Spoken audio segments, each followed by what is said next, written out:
Yeah, it's gone. Okay, hold on.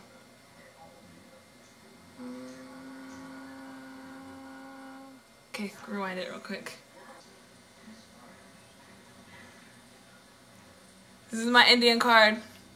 My name is Sky Opo. I'm an enrolled member of the Quinault Indian Nation. Okay, this card says that this is to certify that the official records of the Quinault Indian Nation affirm the person whose signature and photograph appear on this card has official tribal privileges as a member of the Quinault Indian Nation. And on the back it says that the reverse side of this card is entitled to fishing and hunting rights by the Quinault Treaty of July 1st, 1855. So I can go hunting and fishing and climb digging and do whatever I want. I don't think our existence as Indians began when we started writing treaties with the white people. We've always existed. And in a lot of ways we've started to take things away from ourselves by only defining ourselves through their rules, their legal documents, and through our relationship with them, as if we began to exist since they came here. Since I'm an enrolled member, I can vote for the tribal government, the Quinault Indian Nation. And yeah. My mom's an enrolled Quinault member too, but my dad, he's not an enrolled member, but he is Indian. Yeah. He's not enrolled because of his blood quantum. It's a big issue, I guess, even though it shouldn't be. I think it's stupid. And yeah. What else to say? Where's he from? It's from Montana. Montana Indian. And then else? What tribe is he? I don't know. A whole bunch. What tribe are you? Name all of them. I'm Quinault. What else? I don't know. That's all that matters, what you got on your card, huh? Well, I don't or where know, you guys. live. That's all I've been my whole life, so how can I say? Remember all the, I'm even though I've been there like a couple times. Stayed in a teepee. I did! Okay. I was in the same position as you, Robert, where my mother is from one tribe that had an enrollment policy that said your father has to be from that tribe. And my father, on my father's side, that's a tribe that says your mother has to be from there in order to be enrolled. So I could not get enrolled. I grew up in my community, grew up very traditionally, but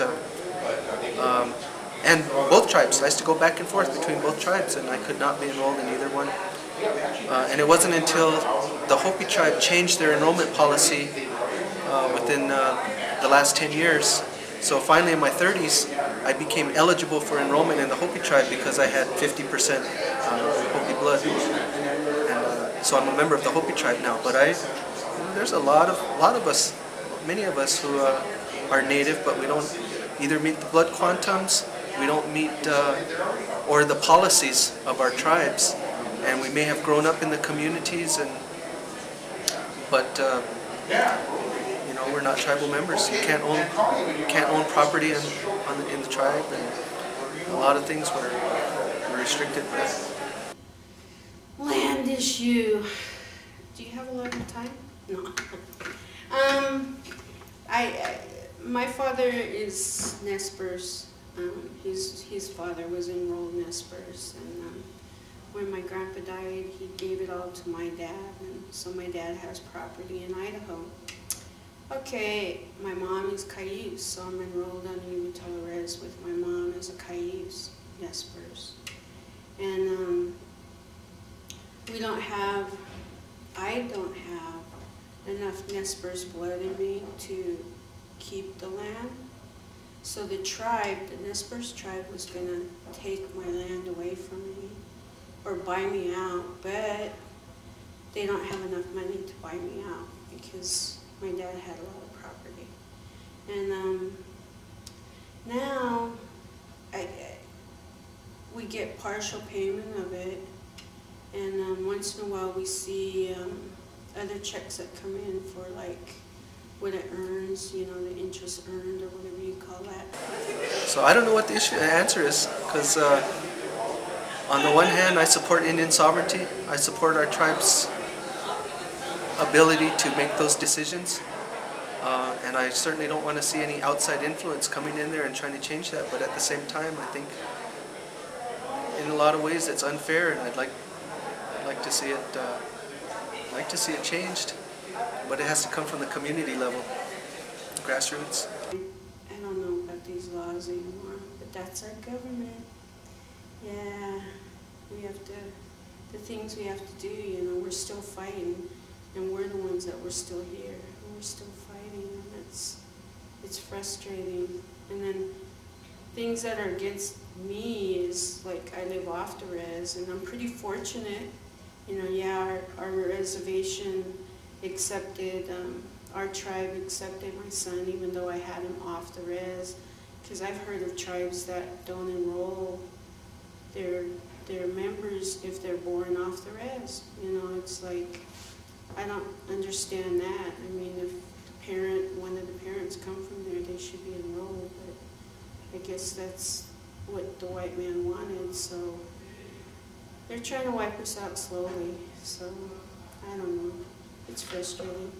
Whoever's related, you know, those are the people that are whatever's passed down to.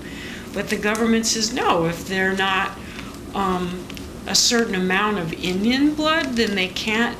You know, so it's of course the only reason why they do that is so that they can strip you of what you have. So eventually, we'll be so diluted that